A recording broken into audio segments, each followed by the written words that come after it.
행복한 가정은 모두 모습이 비슷하고 불행한 가정은 모두 제각각의 불행을 안고 있다.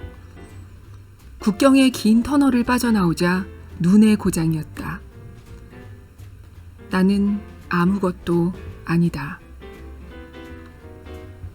많은 세월이 지난 뒤 총사령 집행대원들 앞에 선 아우렐리아노 부엔디아 대령은 아버지에 이끌려 얼음 구경을 갔던 먼 옛날 오후를 떠올려야 했다. 롤리타, 내 삶의 빛, 내 몸의 불이여, 나의 죄, 나의 영혼이여. 안녕하세요.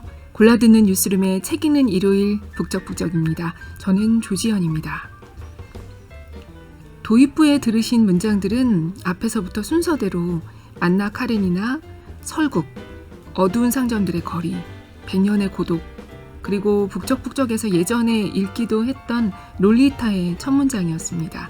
인상적인 첫 문장 하면 손에 꼽히는 첫 문장들일 텐데요. 오늘 읽을 작품도 첫 문장의 강렬함이 어디에도 뒤지지 않을 그런 소설입니다. 이렇게 유명한 소설을 모두가 읽으셨을 것 같은 작품을 북적에서 읽어도 되는 걸까 싶기도 했지만 주변 분들한테 물어보니까 중고등학교 때 읽고 그 뒤로는 안 읽었다는 분들이 많았어요. 그래서 해보는 시도입니다. 다시 읽는 세계문학. 오늘 함께 읽을 작품은 프란츠 카프카의 변신입니다. 네, 바로 그 학창시절 필독도서 목록에 꼭 있던 그 작품인데요. 필독도서이기 때문에 읽었거나 아니면 시험 지문에 나올까봐 읽었거나 아무튼 어떤 의무감으로 읽었던 책을 시간이 지나서 아무 의무 없이 찬찬히 다시 읽을 때 훨씬 새롭게 읽히는 경험을 오늘 함께 나눠보려고 합니다. 변신은 여러 출판사에서 여러 번역으로 나와 있는데요. 오늘 저는 열린 책들에서 나온 홍성광 번역가님의 번역본을 갖고 왔습니다. 먼저 낭독을 허락해 주신 출판사 열린 책들에 대단히 감사드립니다. 그럼 출발해 볼까요? 어느 날 아침 뒤숭숭한 꿈에서 깨어난 그레고르 잠자는 자신이 침대에서 흉측한 모습에 한 마리 갑충으로 변한 것을 알아차렸다. 그는 철갑처럼 딱딱한 등을 대고 침대에 누워 있었다. 머리를 약간 들어보니 아치형의 각질 부분들로 나누어진 불룩하게 솟은 갈색의 배가 보였다. 금방이라도 주르륵 흘러내릴 것 같은 이불은 배의 높은 부위에 가까스로 걸쳐져 있었다. 몸뚱이에 비해 애처로울 정도로 가느다란 수많은 다리들은 그의 눈앞에서 어른거리며 할 일 없이 버둥거리고 있었다. 나에게 대체 무슨 일이 생긴 걸까? 그는 생각했다. 이게 꿈은 아니었다. 좀 작기는 해도 사람이 살기에 손색이 없는 그의 방은 낯익은 사면의 벽에 조용히 둘러싸여 있었다. 풀어 헤쳐놓은 옷감 견본 모음집이 펼쳐져 있는 탁자 위에는 잠자는 출장 영업사원이었다. 그가 얼마 전에 그림이 많이 들어있는 잡지에서 오려내 아기자기한 금박 액자에 끼워 넣은 그림이 놓여 있었다. 그림에는 모피 모자를 쓰고 모피 목도리를 두른 숙녀가 반듯한 자세로 앉아 있었다. 그녀는 그림을 보는 사람을 향해 팔뚝을 온통 가리는 묵직한 모피 토시를 들어 보이고 있었다. 그리고 나서 그레고르는 창문 쪽으로 눈길을 돌렸다. 그런데 우중충한 날씨에 그의 기분은 더할 나위 없이 울적해졌다. 창문의 함석판을 후두둑 두들기는 빗방울 소리가 들려왔다. 잠을 약간 더 자서 이런 말도 안 되는 상황을 죄다 잊어버리는 게 어떨까 하고 그는 생각했으나 이는 도저히 실행할 수 없는 일이었다. 그는 오른쪽으로 누워 자는 버릇이 있었지만 지금의 상태로는 그런 자세로 누울 수 없었기 때문이었다. 몸을 오른쪽으로 돌리려고 아무리 뒤척여 보아도 번번이 흔들거리며 등을 바닥에 대고 누운 자세로 다시겠습니다. 몸을 오른쪽으로 돌리려고 아무리 뒤척여 보아도 번번이 흔들거리며 등을 바닥에 대고 누운 자세로 되돌아올 뿐이었다. 그는 한 100번쯤 그런 일을 시도해 보았고 멋대로 버둥거리는 다리들을 보지 않으려고 두 눈을 꼭 감았다. 그러다가 지금껏 느껴보지 못한 가볍고 뻐근한 통증을 옆구리에서 느끼기 시작했을 때야 비로소 그러기를 그만두었다. 아, 원 세상에. 그는 생각했다. 어쩌다가 이런 고달픈 직업을 택했단 말인가. 날이면 날마다 여행이나 다녀야 하다니. 사무실에서 근무하는 것보다 업무상 스트레스가 훨씬 더 심하다. 게다가 여행하다 보면 골치 아픈 일들이 한두 가지가 아니야. 기차를 제대로 갈아타려고 신경 써야 하는 일, 불규칙하고 형편없는 식사, 상대가 늘 바뀌는 탓에 결코 지속될 수도 없고 진실해질 수도 없는 만남 따위들. 이 모든 것들을 왜 악마가 잡아가지 않는지 모르겠다. 그는 배 위쪽이 약간 가려운 것을 느꼈다. 머리를 더 잘 쳐들 수 있도록 그는 등으로 몸을 밀면서 느릿느릿 침대 기둥 쪽으로 더 가까이 다가갔다. 그는 근질거리는 부위를 발견했다. 그곳에는 뭔지 알 수 없는 깨알같이 작은 흰 반점들이 나 있었다. 그래서 그는 다리 하나를 내밀어 그 부위를 건드려 보려고 했지만 이내 다리를 움츠리고 말았다. 다리가 그곳에 닿자마자 온몸에 오싹하는 소름이 돋았기 때문이었다. 그는 미끄러지며 다시 이전 자세로 되돌아갔다. 이렇게 일찍 일어나니 그는 생각에 잠겼다. 사람이 아주 멍청해진단 말이야. 잘만큼 푹 자야 하는데. 다른 출장 영업사원들은 하렘의 여자들처럼 살고 있지 않은가. 가령 주문받은 물건을 장부에 기입하려고 오전 중에 여관에 돌아와 보면 그작자들은 그제야 일어나 앉아 아침을 들고 있지 않은가. 만일 내가 사장 앞에서 그러다간 당장 쫓겨나고 말 거야. 하기야 그러는 편이 나에게는 훨씬 더 나을지도 모르지. 그동안 부모를 생각해서 꾹 참아왔지만 그렇지 않았더라면 진작 사표를 던지고 사장 앞으로 걸어나가 가슴에 묻어두었던 생각을 그에게 다 털어놓았을지도 몰라. 그랬다면 사장은 틀림없이 책상에서 굴러 떨어졌을 거야. 책상 위에 걸터앉아 아래를 내려다보며 직원에게 말하는 꼬락서리는 참 별나기도 하지. 게다가 사장은 귀가 어두워 직원들은 그에게 바짝 다가가서 말해야 해. 그렇다고 아직 희망을 완전히 접은 것은 아니야. 언젠가 내가 돈을 제법 모아 부모님이 그에게 진 빚을 다 갚게 되면 아직 한 5, 6년 걸리겠지. 꼭 그렇게 하고 말 거야. 그러면 일생일대의 전기가 마련되겠지. 5시면 기차가 떠나니까 지금 당장은 물론 일어나는 일이 급선무야. 그러고서 그는 서랍장 위에서 제깍거리며 가고 있는 자명종 시계 쪽을 건너다 보았다. 아이고 하느님 맙소사 하고 그는 마음속으로 외쳤다. 벌써 6시 반이 아닌가. 시계바늘은 조용히 앞으로 나아가고 있었다. 어느새 30분을 지나 벌써 45분에 가까워지고 있었다. 혹시 자명종이 울리지 않은 것이 아닐까. 4시에 정확히 맞춰져 있는 게 침대에서도 보였다. 자명종이 울린 게 분명했다.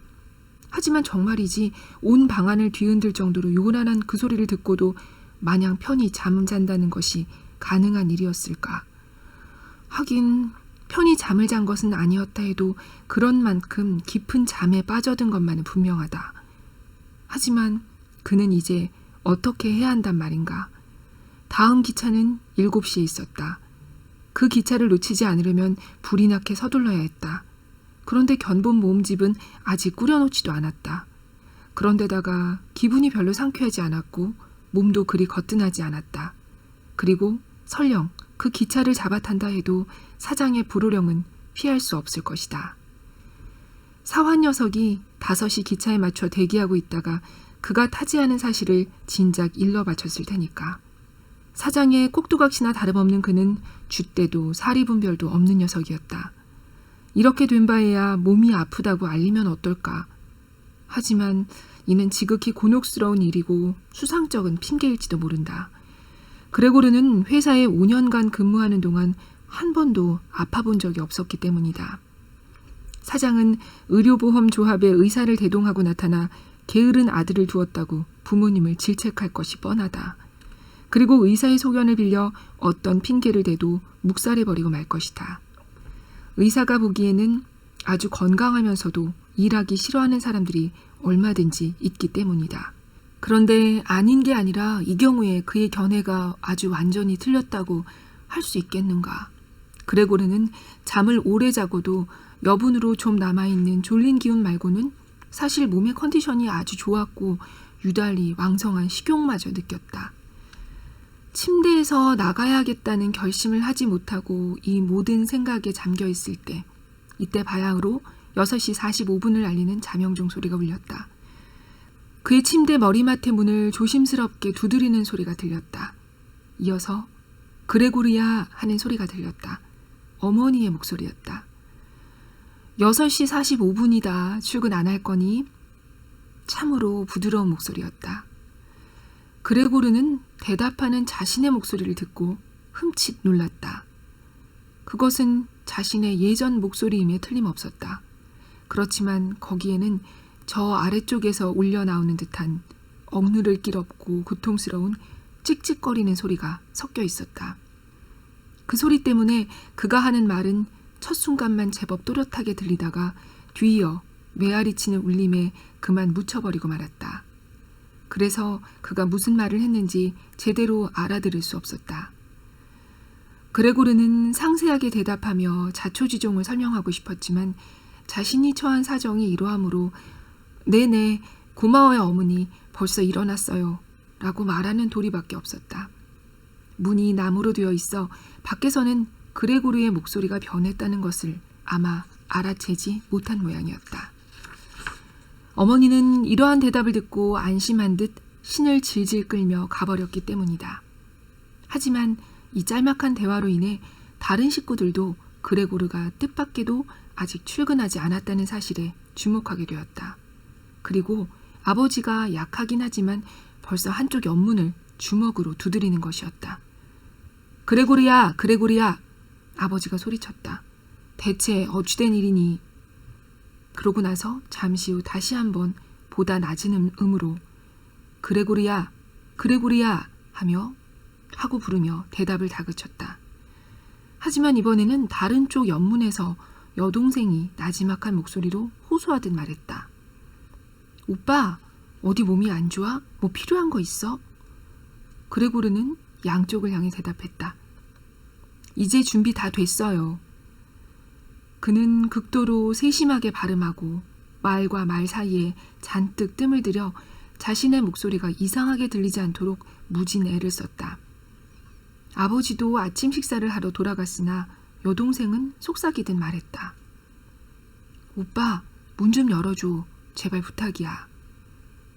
하지만 그레고르는 문을 열 생각은 조금도 하지 않고 집에서도 밤중에는 모든 문을 걸어 잠그는 이런 조심스러운 습관이 여행하면서 몸에 배게 된 것을 다행으로 여겼다. 우선 그는 아무에게도 방해받지 않고 조용히 일어나 옷을 입고는 무엇보다 아침 식사부터 하고 싶었다. 그 다음 일은 그때 가서야 곰곰 생각해볼 예정이었다. 침대에 누워서는 아무리 골똘히 생각해봤자 신통한 결론이 나오지 않을 것임을 그는 잘 알고 있었기 때문이었다. 그는 간혹 불편한 자세로 자는 바람에 가벼운 통증을 느낀 기억을 떠올렸다. 그러다가 막상 일어나 보면 그 통증은 순전히 공상에 불과했음이 드러나곤 했다. 그래서 오늘의 상상은 어떻게 서서히 사라져 갈 것인지 자못 궁금해졌다. 목소리가 변한 것은 출장 영업사원의 직업병인 감기에 단단히 걸릴 징조란 것을 그는 조금도 의심치 않았다.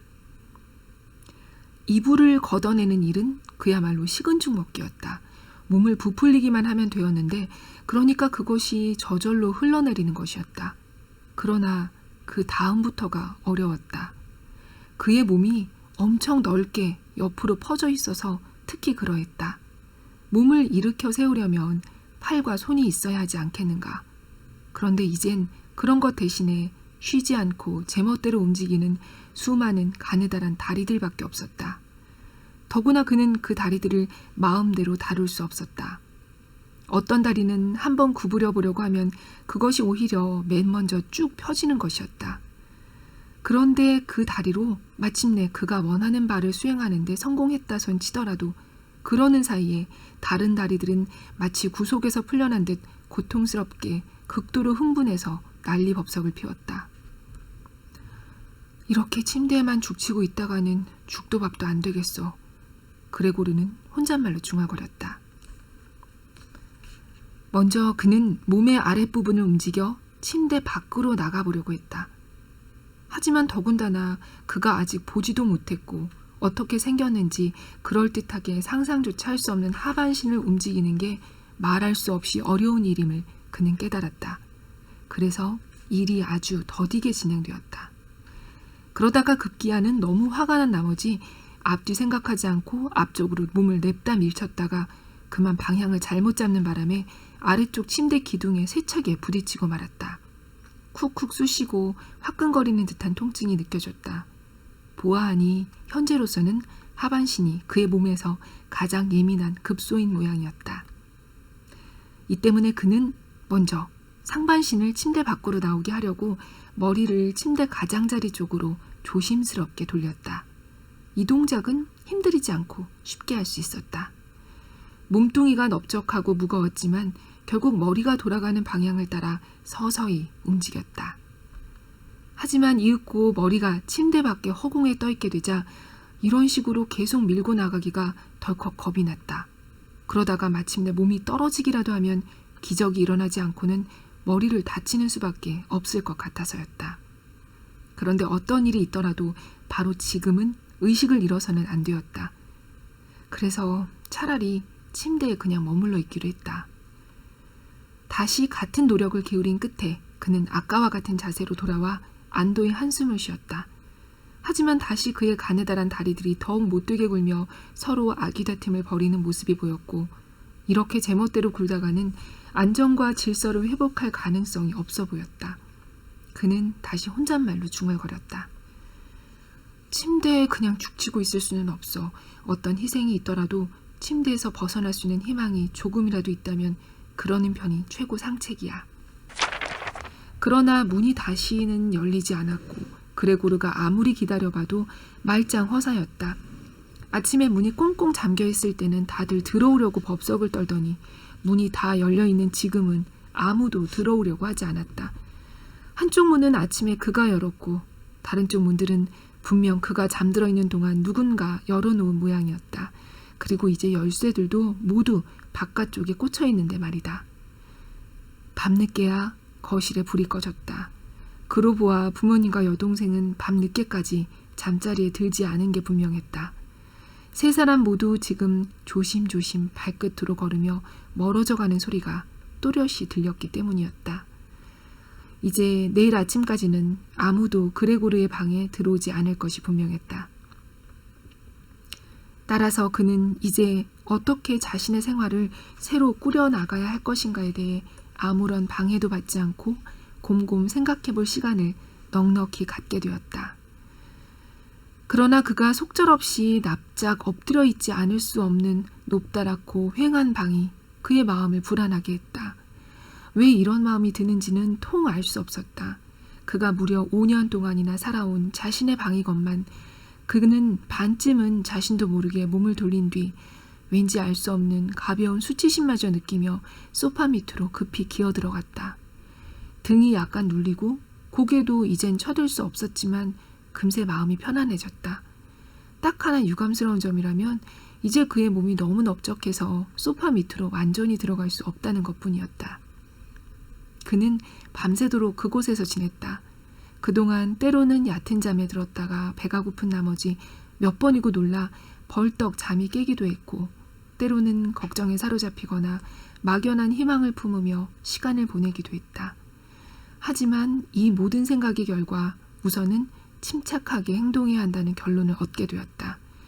그리고 결국 자신의 현재 상태 때문에 어쩔 수 없이 일어나게 되는 불편한 일들을 견뎌내고 가족을 최대한 배려함으로써 참아내는 수밖에 없다고 생각했다.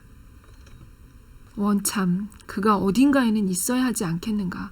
그가 그냥 어딘가로 날아가 버릴 수는 없지 않은가. 그녀는 소스라치게 놀란 나머지 어찌할 바를 모르고 밖에서 문을 다시 쾅 닫아버렸다.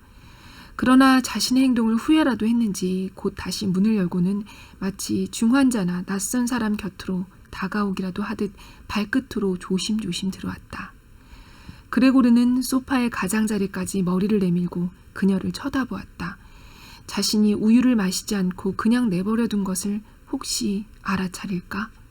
더구나 마시지 않은 것이 결코 배가 고프지 않아서가 아니란 것도, 그리고 그녀가 그의 입맛에 더 잘 맞는 다른 음식을 들여보내줄까?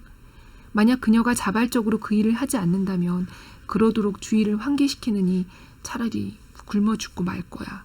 그렇지만 실은 당장 소파 밑에서 뛰쳐나가 여동생의 발치에 몸을 던지고는 먹기 좋은 음식을 좀 갖다 달라고 애원하고 싶은 생각이 굴뚝 같았다. 그런데 여동생은 우유가 주변에 약간 흘러나와 있을 뿐 아직도 사발에 가득 차 있는 것을 금방 알아채고는 이를 의아해하면서도 이내 맨손이 아니라 걸레로 그것을 싸서는 그 사발을 집어들고 바깥으로 나가버렸다. 벌레로 변하기 전만 해도 가족들에게 그레고르의 존재는 이렇지 않았는데 말입니다. 그레고르가 가장이었죠. 그레고르는 자신을 적대시하는 가족들을 보면서 갖가지 생각이 들어요. 왜 안 그렇겠습니까? 그래서 그는 그때 눈코뜰 새 없이 열심히 일하기 시작하여 거의 하룻밤 사이에 말단 직원에서 일약 출장 영업사원으로 승진하게 되었다. 물론 그렇게 되면 전혀 다른 방법으로 돈을 벌 수 있는 기회가 있었다. 즉 계약이 성사되면 수수료조로 당장 현금을 손에 넣을 수 있었던 것이다. 집에 돌아와 현금을 식탁에 올려놓으면 식구들은 입을 떡 벌리며 행복해서 어쩔 줄 몰라 했다. 정말 잘 나가던 시절이었다. 그런데 시간이 지나 그레고르가 온 가족의 생활비를 감당할 수 있을 정도가 되고 또 실제로도 돈을 많이 벌어 생계를 감당하게 되자 적어도 이렇게 찬란한 모습은 그 뒤로 다시는 되풀이되지 않았다.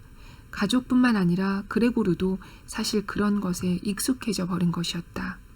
식구들은 그레고르가 벌어다 준 돈을 받으며 고마워했고 그는 그 돈을 흔쾌히 내놓았지만 서로 간에 이렇다 할 따스한 정 같은 것은 더 이상 오가지 않았다.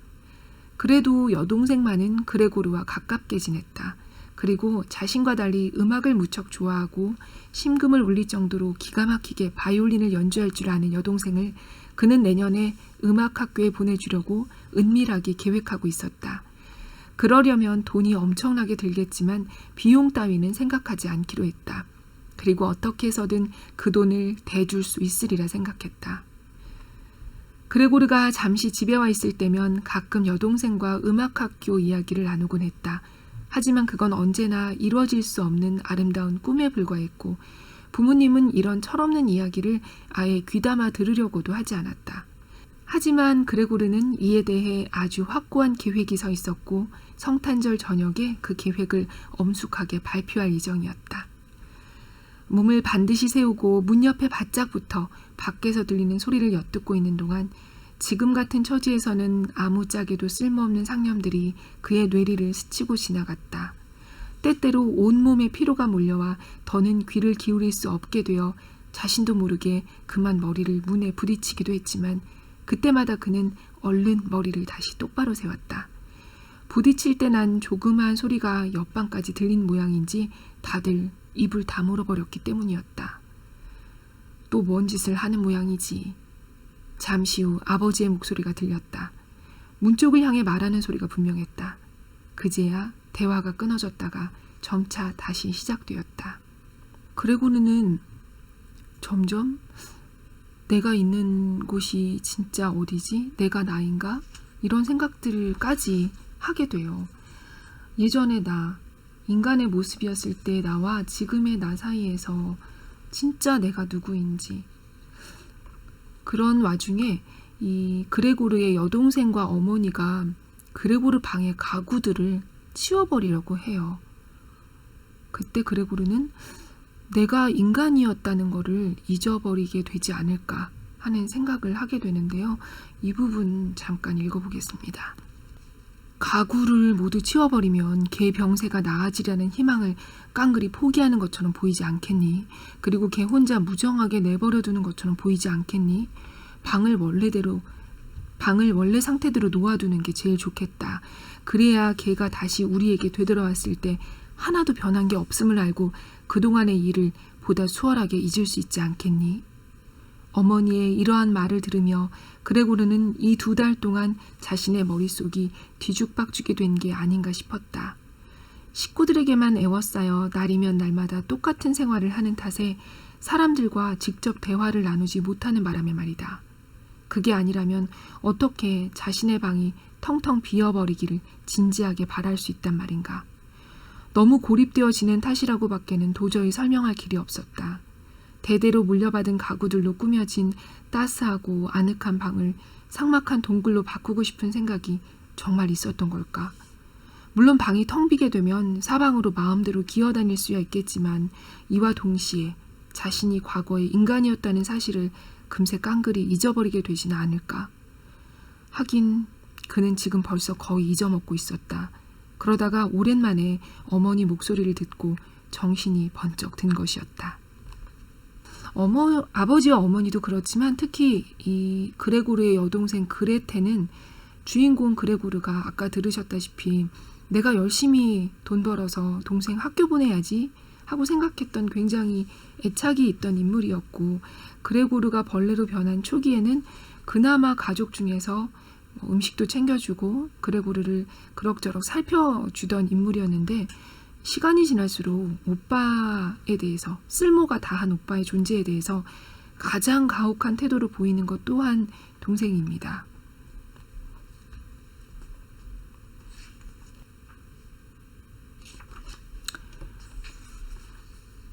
아버지, 어머니, 여동생은 이렇게 말하고 손으로 식탁을 내리치며 서곡을 열었다. 이런 식으로는 더 이상 안 되겠어요. 두 분은 어떻게 생각하시는지 모르겠지만 전 깨달았어요. 저런 괴물을 오빠의 이름으로 부를 수는 없어요. 그래서 제가 하고 싶은 말은 우리가 저것에서 벗어나야 한다는 것뿐이에요. 우리는 그동안 저것을 돌보고 참아내기 위해 인간으로서 할 수 있는 일을 다 해봤어요. 우리를 조금이라도 비난할 수 있는 사람은 아무도 없을 거예요. 개 말이 100번 오라. 아버지는 혼잣말을 했다. 여전히 숨을 제대로 쉬지 못하던 어머니는 눈빛이 조금 이상해지더니 손으로 입을 막고 소리 죽여 기침하기 시작했다. 여동생이 얼른 어머니에게 달려가 그녀의 이마를 짚어보았다. 아버지는 여동생의 말을 듣고 생각이 보다 단호해진 것 같았다. 그는 자세를 고쳐 반드시 앉더니 하숙인들이 저녁 식사를 하고 아직 그릇이 치워지지 않은 식탁 앞에서 자신의 수의 모자를 만지작거렸다. 그러고는 꼼짝도 하지 않는 그레고르 쪽을 이따금씩 흘낏 쳐다보았다. 우리 이제 저것에서 벗어나야 해요. 여동생은 이제 아버지에게만 말했다. 어머니는 기침을 하느라 아무 소리도 듣지 못했기 때문이었다. 저것 때문에 두 분이 돌아가시고 말 거예요. 그럴 게 뻔해요. 우리 모두가 이처럼 힘들게 일해야 하는 처지에 집에서마저 이처럼 끝없이 괴롭힘을 당한다는 건 도저히 참을 수 없어요. 저도 더는 참을 수 없단 말이에요. 그러고선 어찌나 격렬하게 울음을 터뜨렸는지 여동생의 눈물이 어머니의 얼굴 위로 주르륵 흘러내렸다. 그러자 어머니는 기계적으로 손을 움직이며 자신의 얼굴에서 눈물을 닦아내렸다. 얘야. 아버지의 목소리에는 동정심과 눈에 띌 정도로 확연한 이해심이 담겨 있었다. 그럼 우린 어떻게 하면 좋겠니? 그러나 여동생은 자신도 어찌할 바를 모르겠다는 표시로 그저 어깨만 으쓱할 뿐이었다. 이제 눈물을 흘리는 동안 그녀는 이전에 자신만만하던 태도는 온데간데 없이 그처럼 난감한 심정이 되었던 것이다. 만일 저 애가 우리 말을 알아듣는다면, 아버지가 반쯤은 묻는 듯한 어조로 말하자 여동생은 울다가 말고 그런 일은 아예 생각조차 할 수도 없다는 듯 손을 격렬하게 내저었다. 만일 저 애가 우리 말을 알아듣는다면 말이다. 아버지는 또 한 번 같은 말을 되풀이하고는 그런 일은 말도 안 된다는 여동생의 확신을 자신도 받아들인다는 뜻으로 두 눈을 지그시 감았다. 그렇다면 저 애와 합의를 볼 수도 있을 텐데 말이다. 그런데 저렇게 내쫓아야 해요. 여동생이 소리쳤다. 그렇게 하는 수밖에 없어요, 아버지. 저게 오빠라는 생각을 버려야 해요.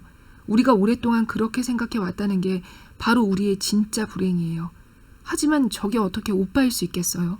저게 오빠라면 인간이 자기 같은 짐승과 같이 살 수 없다는 걸 알아차리고 진작 제 발로 나갔을 거예요. 그랬다면 우리 곁에 오빠는 없지만 우리는 살아가면서 계속 오빠에 대한 추억을 소중히 간직할 수 있을 텐데요. 그런데 저 짐승은 우리를 쫓아다니며 못살게 굴고 하숙인들을 쫓아내면서 이 집을 온통 독차지하고 들어앉아 우리를 길거리에 나앉게 하려는 게 분명해요.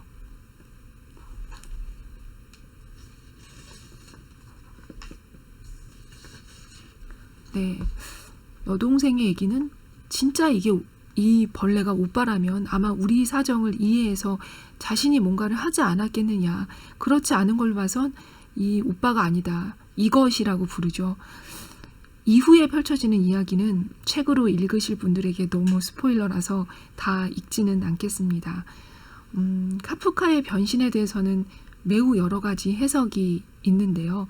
이 번역을 한 홍성광님은 역자 해설에서 이렇게 설명하고 있습니다.